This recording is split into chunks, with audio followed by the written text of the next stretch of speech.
Welcome back to the show. We've often been fortunate enough to have Bill Humbert on the show to talk about recruiting, and the Recruiter Guy is here again, and I'm pleased to have you here as always. Thank you, Joe. It's great to be here. I've always been fascinated by the way in which companies go about getting in their employees, and often they don't realize that when they go after an employee that they've set up a strategy to do it. They just may not realize it. Exactly. Every company's got a recruiting strategy. And up on Main Street, probably what you'll see is something like this. Yeah. It's help wanted. And that's the recruiting strategy. Stick that sign up on next to the register by the front door, and people will then come in. And hopefully somebody will apply for the job. But that's the recruiting strategy usually for the smaller operations. Sure. And it does sort of say something typically about that company, that just having that sign, it sort of speaks, I guess, my thought would be, and tell me if I'm wrong, to not the strongest commitment level. Well, would that be right? It depends. If it's a small company, then this works perfectly as long as they get the right people. Right. A larger company, then what happens is if they post their positions online and that's the only recruiting they do, well, essentially this is what the same thing they're doing. yeah, and so then they're doing exactly what candidates do, and that's posting and praying and hoping that the right person comes along. Yeah, and so that is a strategy, but talk to me about what other kind of strategies could be put in place.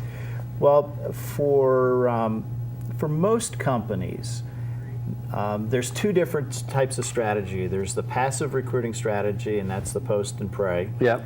And then there is the more active type recruiting strategy where they reach out to people and try to touch them. A lot of companies think that social media is active recruiting, but it's really not, because they're totally dependent on people coming to them first. Right. And then they try to engage them at that point. And the engagement level usually is high when they first start their social media, and then as the novelty wears off, it gets wanes. less and less and Yeah. less. And then the other thing is they start finding candidates that maybe that candidate they don't want to be engaged with. Right. What happens when you have the stalker? Yeah. So how do you handle that? So when they're developing their strategy for social media, one of the things they have to determine is how to disengage with the people they want to disengage without turning them off. So this would be one of the important parts of why you should have a strategy, right? Oh, absolutely. That is the cost factor. It's really important to know how much it costs a company to be able to go after and hire any level candidate. And that helps them develop a better strategy. Okay. So what's a disadvantage in not having one? Well, I've gone into a lot of clients. Obviously, when a company calls me, they're feeling pain in recruiting. Right. And so they haven't been able to find anybody for a long period of time. Right. They haven't been able to engage in some reasonable way. Right. And then what happens is I say to them, let's say it's September, their fiscal year begins in January, and they got to get this person in the last quarter. The executives are pounding on everybody. We got to have this person. And so I say, well, what's your budget for recruiting? What are my parameters I can work around? And just so many times I've heard, oh, honey, we blew that budget a long time ago. I bet. You probably hear that a lot. I hear it more than I really should. Yeah. So that indicates to me that they're not building a strategy and then working that strategy. Right.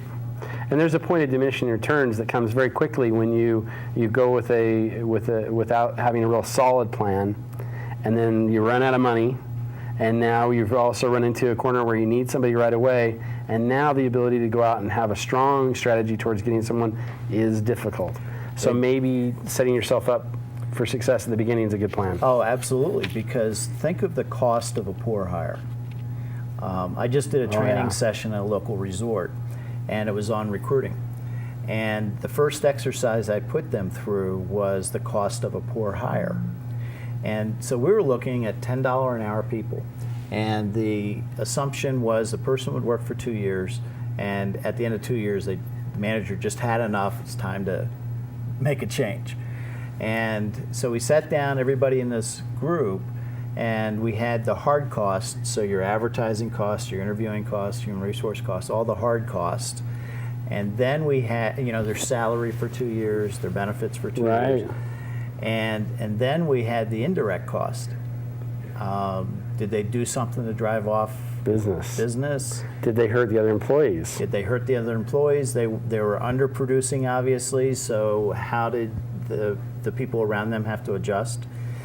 And when I distributed the forms that they had to fill out in small groups, a person at the table right in front of me said, "Holy cow, I had somebody last week cost us $32,000, oh my gosh, $10 an hour person."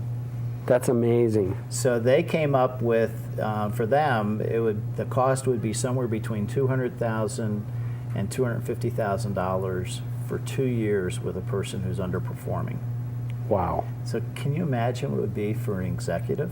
Yeah, off the charts. Off the charts. So it could cost the company their business. They really could. Having the right employee in place, getting that right employee is a big deal, because there are so many times, and anybody that's ever run a business knows how difficult it is to let go of someone, even if they aren't that right person. You know they're not right. You know they're dragging down the whole company. You know that their morale they're causing a morale issue. But because you're committed and you're a good person, and you don't want to give up, and you don't want to be wrong. That's another part that's so hard, the pride. Right. That, yeah, it's difficult to get yourself out of that situation. So better to engage someone to help you meet the right person. Well, better yet, what's really important is to go out there and train your managers how to effectively interview.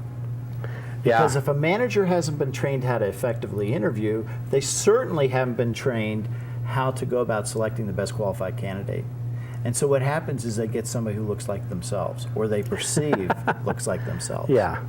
And so that's the reason companies who continually have a retention problem, well, what's the foundation of that? Probably one, their job descriptions aren't very good, and two, their managers haven't been trained on how to interview and select.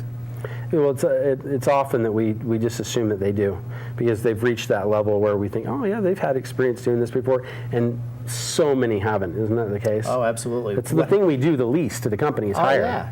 Yeah. What happens is the best performing person in the sole contributor group gets promoted to the manager. And what's their first job? Their first job is to replace themselves. Yeah. We're in that process where they taught how to interview. Yeah, they've never had that chance. Yeah. Right. And so for that reason, that's an area that really needs to be improved in most companies. So I take it this is something that you have an expertise in teaching people to do. Oh, absolutely. I've got a 4.5-hour class that I teach, wow. And the first exercise is the cost of a poor hire.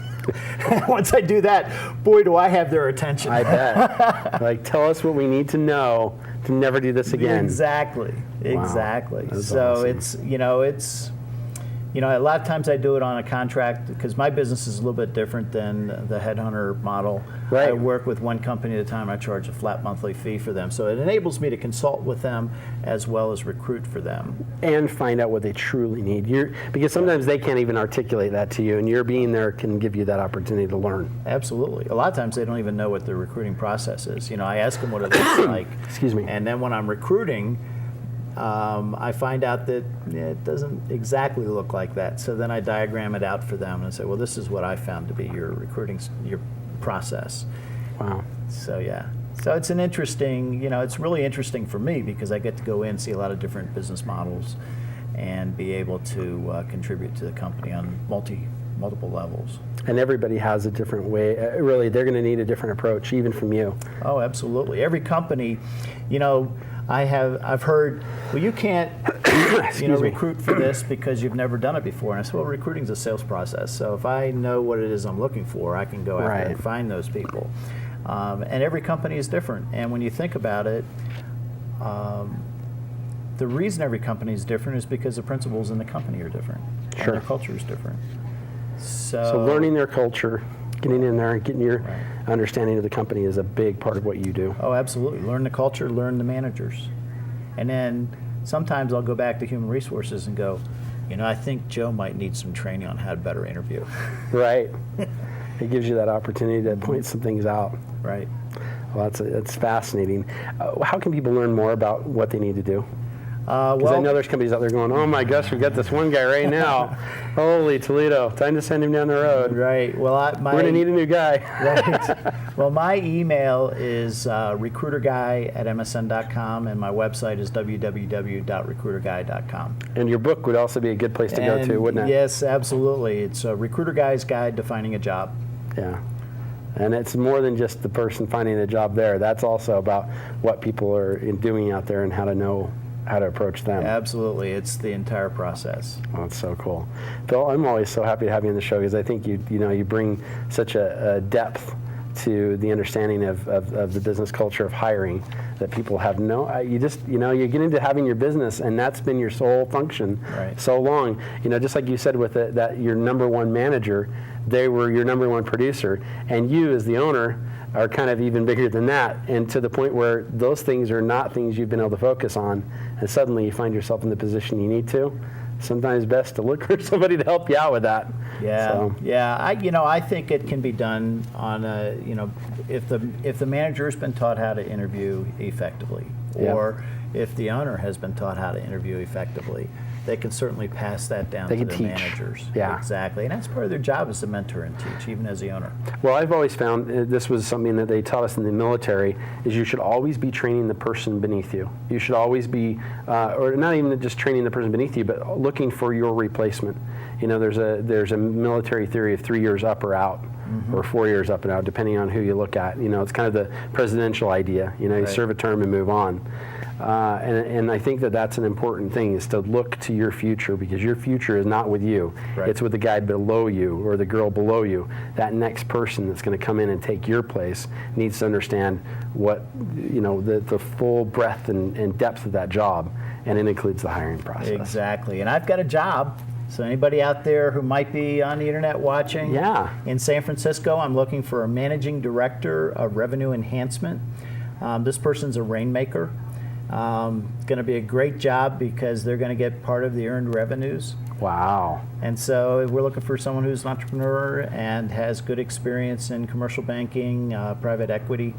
So it's going to be a great job for somebody. So recruiterguy.jobs, that's where the job description is. Yeah, you're going to bring us one of these every now and then when you come on the show, which is exciting for Absolutely. people out there. So one more reason to watch. You might get a job out of this show. That's right. And any companies out there in the local area that if you have a position you want me to talk about, I'll be happy to do so. And I'm also one of the founders and co-facilitators of the Park City Career Network, and those jobs, I'll be happy to post them on our Career Network also. That's great. Well, thanks as always, Bill. I appreciate you being on the show. Joe, thank you. Pleasure's It's fun. mine. Yeah, definitely. We'll be back with more after these messages.